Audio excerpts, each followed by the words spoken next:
All right, what's up, guys? So back with another one here. Now, before we get started, let me say I'm not streaming. Normally I record these videos on stream, but this is off stream.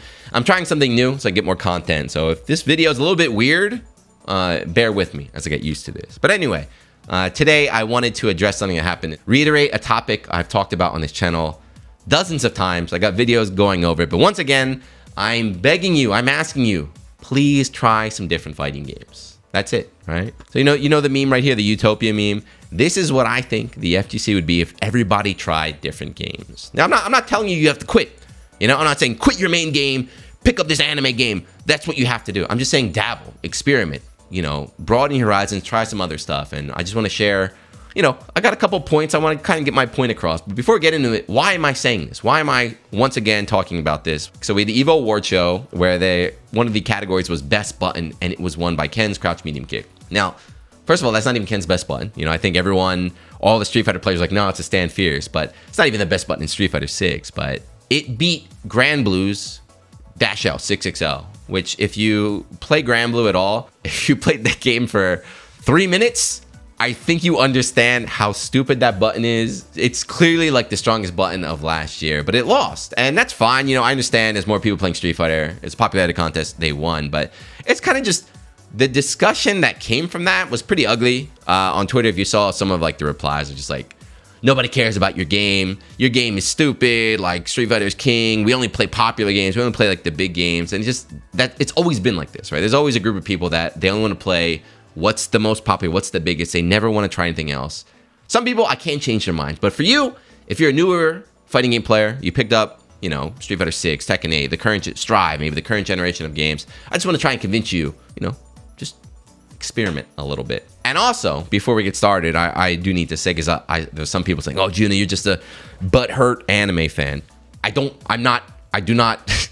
Winning best button at the EVO Awards for Grand Blue, that's not I'm not trying to put that on my gravestone. I was like, damn, people really don't know this game. So here, let me post my Street Fighter hours as well. Yes, I play, believe it or not, I also play Street Fighter, although I haven't touched it in a little bit. I got to get on that but yes, I play everything. Before you get that attack, let me put the OS out there. Anyway, let's get into it. Here's some, just off the top of my head, I got a couple of reasons I wrote down why I think it's a good idea to try some other games. So first, let's start with this fancy little chart I made. Look at that. It's been a while since we got the MS Paint. That's just my opinion after playing multiple games over the years, but I personally think the most fun for a fighting game is at the beginning. I think when you start a new game, not the very beginning. See, check out the chart. You see how the lowest point is the very, very beginning? I think when you first pick up a brand new fighting game, it feels very weird, right? You don't know any combos, you don't know any buttons, you don't know how to move and everything. It doesn't feel good because it's not what you're used to, so it's not very fun. I think a good way to compare it is I recently learned leverless controller, and a lot of people said, hey, I don't like the way it feels. They're like, I'm not playing that. And I got one right here. They're like, I'm not playing that, it feels horrible. I'm like, how many times did you use it? They're like, I tried it once. It's like, yeah. Anything new you try for the first time is not going to feel good. You're not going to like it. But as this chart shows, once you get past that super entry level, once you learn your first B&B, once you pull your B&B off in a match, once you understand the flow chart and how to set up a mix-up and do all this stuff, I think, again, it's just my opinion, I think that's the most fun of a fighting game. The early section of when you're becoming proficient, where you're learning everything you do is new, you're learning so much. It's just every session you play, just knowledge comes pouring in. It's really, really new. It's really refreshing. It's really, really exciting. I think that's awesome. I think that's great. Then after that, you start getting your butt kicked, so the fun goes down a little bit. Then you get good, so you're having fun again. And then that end game, I think right now a lot of Tekken 8 players are in that end game. A lot of Street Fighter 6 players, at least on social media, are in that end game. Where you had your fun, it's wearing off, and then you kind of flatline. So if you're in that position, now's a great time, right? Now's a great time. Instead of complaining on Twitter, come try something else. Come pick up a different game. To reiterate that point, you don't need to invest 100 hours to have fun. A lot of games are fun at the very, very beginning when you're learning. So don't be intimidated. Next up, this is also, again, speaking from experience, it's kind of hard to explain, but basically you don't know what you like. You don't know what you like. I'm guilty of this too, right? I'll see a game, I'll see just a screenshot of it, or maybe I'll see a clip, and in my head I'm like, I don't like that. That's not for me. That's not for me. But then I try it, and I'm like, wait a second, this game is sick, right? There's so much more to fighting games that you really don't understand until you get your hands on it and you try it, right? So I always talk about music. I'll fight anybody in the FGC. I'm #1 FGC fighting game music connoisseur, but like music, sound effects, voice lines, the characters, the in-game, like the UI, the stages and everything. Then most importantly, how the game feels, right? How the movement feels, how it feels to do a combo, how to hit an attack and everything. You can't understand what that's like until you try it. There's games in the past. I got my shirts up there, but actually, like, I loved Persona in the beginning. Then I kind of stopped playing once Ultimax came out and the update. I was like, I didn't even try it. I was like, you know what? I don't like this one. I like the old one better.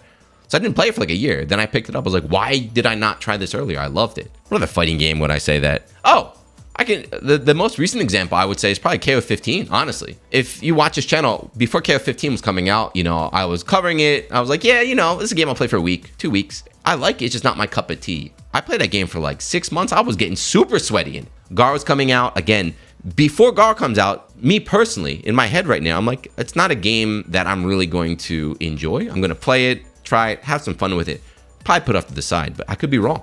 Like, who knows? I don't know how much I'm going to get hooked on that game until I try it. And then on the other hand, there are games you think you like, and then you try them, you're like, oh wait, I don't actually like that game. But the point stays the same. You don't know what you like or you don't know what you dislike. You actually have to try it, right? So come on. Your parents have been teaching you since you're a kid. Don't judge a book by its cover. Next one. Now this is actually, I think this is very, very important for you to know, especially if you're a newer player. If you're just getting started with fighting games, if it's your first one right now, and you're just getting like proficient, you're a master in Street Fighter 6. You worked really hard for a year, 2 years to get there. You're feeling proud of yourself, but you're still struggling. What I want to tell you, learning how to play fighting games is very difficult. There's so much general knowledge you need. You have to understand, what's a frame trap? What's an overhead? What's a throw? How do you break throws? Like high, mid, low? What does that mean? What's like unsafe, safe, punishable? All this other stuff, right? It's a lot of information at the start. It's very, very overwhelming. And I'm sure you're still learning. But a lot of information carries over in between games. It's not one-to-one, but the general idea, those phrases I just said, right? For example, let's take Tekken 8, Street Fighter 6. 2 completely different games, right? A 3D game versus 2D game. The whole concept of frames, exactly the same. What's a plus frame? What's a minus frame? The mix-up concept's the same too. Overhead, high, mid, low. How do you break a throw? When's it my turn? When's it your turn? So the general idea, even though the form changes, is the same. So once you have that base of knowledge, once you are proficient in one fighting game, switching is a lot easier. What's fun too is that each game, aside from that general core fighting game, they all have their own unique mechanics. So like, just bring up Grand Blue, that dash L from earlier. That's a Grand Blue mechanic. It's a crappy mechanic, but it's a Grand Blue mechanic. But it's kind of learning the core of the fighting game and then experimenting with each different game's like unique traits. It's very, very interesting. Some traits are better than others. Tekken 8, Heat Smash, Meat Smash, I think that's a horrible mechanic. Then we got to bring up the GOAT, Blaze Blue. So Blaze Blue has the overdrive system, right? That's only in Blaze Blue. I think that's probably the best fighting game mechanic. I can't say best. One of the best fighting game mechanics of all time. But again, system mechanics of each game, those are kind of like the extra part. The core is still the same, so don't be intimidated. You don't have to start again from scratch, right? Your skills will carry over. And they'll actually help you back in the beginning, If you pick up another game, you can learn skills in that'll help you back in your main. But anyway, that's it. Don't be intimidated. Learning a new game is not that difficult once you're started. Next one, we'll just do 5. I could talk, let's just do 5 real quick one. But the next one, learning a fighting game at the most bare minimum level. I'm not saying you have to get good, but just the most bare, like understanding the rules of the game, understanding the mechanics of the game, maybe like some key specials, basically just playing the game a little bit and getting the most basic level of knowledge. It makes watching the game and watching tournaments 100 times more fun. That is, I'm 100% serious about that. So I'll give my examples. Tekken, right? So I always played Tekken as a super casual game. I think every kid my age, Tekken 1, Tekken 2, Tekken 3, Tekken Tag 1, everyone was mashing back then, like Eddie. Then like Tekken 5 came out. I knew like a Brian combo and everything, but I didn't actually understand Tekken. So when 6 came out, Tag 2 came out, there were tournaments I would just skip over because I didn't know what's going on, right? I did not understand anything about the game. I was like, I don't know what's going on. It doesn't look too interesting. I guess, whatever. Brian's cool. Skip. With Tekken 7, that was a game I started. I was like, let me actually learn this game. Let me learn, like, okay, jab is 10 frames. what's like safe, what's unsafe. I'm ass at Tekken 2, by the way, but once I understood kind of the rules of the game, when I would watch TWT, when I would watch those high level matches, it just got so much better. Before, like I said, I would skip. I don't want to watch it. I started watching. I got involved in the storylines. I found pros, man. The matches are super hype. And it's something that, you know, for years, I don't know, what, 5-10 years, I thought, I don't care about Tekken. I don't want to watch this game's boring. And then once I learned that little basic, like the basic rules of the game, I started watching these tournaments. I got hooked. I'm still playing Tekken now. I'm kind of playing Tekken now, but Tekken 7, I grinded for years. Right? Tekken 7, I got I got hundreds and hundreds of hours in, right? But it's that viewing experience. So every fighting game I play, like I mentioned earlier, I basically pick up every new game, even if I know I'm not going to stick with it for a long time. But even when I play that very, very beginning, you know, just play for 2 weeks, 1 month, understand the core of the game, years later, I can still watch that game. I can still understand exactly what's going on. I can understand the mix-up. I can understand the rules. The meta might change. The top tiers might change. But that core that you learn in the very beginning will carry you forever and make watching tournaments so much more fun. And there are games too. So personally, like Marvel's Capcom 3, I think the game is godlike. I stopped playing because it's too BS for me. But watching it was super fun. Street Fighter 4 back in the day, I used to love watching Street Fighter 4, even though I didn't play it that much. But watching fighting games can be very, very enjoyable, even if you don't play it, as long as you understand what's going on. All right, and the last one. Now, this might sound a little bit mean, but I need you to be, introspective. Look into yourself, look in that mirror, question yourself. So the last one I want to mention why I think it's a good idea to try some other games is you're not going pro. I hate to break it to you. You got, 273rd at Evo. You're not gonna make it. I'm sorry. I hate to sound like a jerk, but there's definitely a new, I can't say new, but there's definitely a certain class of player that is so focused on their one game. They're like, this is the only game that matters. This is where the money's at. Street Fighter 6, this is the biggest game. This is where I'm gonna go pro. I'm gonna make it, right? These other games wasted time. I'm gonna get rich. I'm gonna focus on this. And I hate to break it to you, it's not happening. So, instead of just really, really forcing yourself, believing that this is what I have to do, this is my only path, just remember fighting games are supposed to be for fun. Remember why you picked them up in the first place, right? You thought they were cool, wow, this fighting game is really fun. This fighting game is really cool. It wasn't like, I don't want to work. I need to be a fighting game pro. That's the only way I can do it. But I think once you remember that fighting games are fun, fighting games are cool, right? You can look at other fighting games, even games that you don't main right now. Like, hey, actually, that's pretty cool too. Maybe I like that as well. Is playing BlazBlue in 2025 going to get you a mansion and a Lamborghini? I'm going to say probably not. Probably not. But we have a good time. If you try it out, well, you enjoy the music, you like the characters, I think there's a good chance. And there's all sorts of different games you can try, right? Like I said earlier, you don't know what you like, so just give it a try.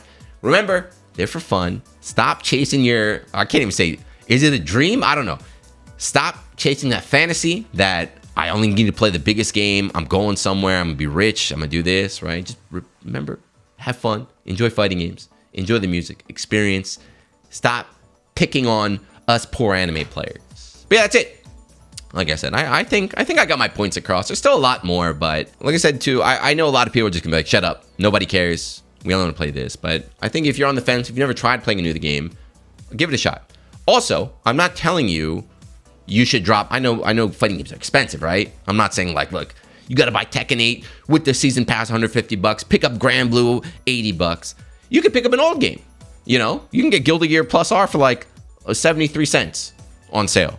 Blaze was $1.50 or something, right? You could try Melty Blood. I think that game is free, actually. But you can pick up an old retro game. So just experimenting, learning, trying something new. You don't have to invest a lot of time, too. I'm not saying switch. Play it on the side. Just learn. But anyway, that's it. I've rambled enough. So hopefully, next year at the EVO Awards, I don't know what it's going to be. I don't know what the busted button of next year will be. But hopefully, it would be refreshing to me if I just saw more people saying, oh, I played it, I tried it out in the first month. I don't play it anymore, but I remember that's the most busted button right there, right? All right, anyway, that's it. Let me know what you think. Have you started playing other games yet? If you're a newer player, have you switched yet? Have you tried any new games? What are you interested in? Let me know. I've tried everything. I play everything. I'm going to keep playing everything. I'm going to keep enjoying everything. I think that's the best way to go. But anyway, thank you for watching. I'll see you next one. Peace.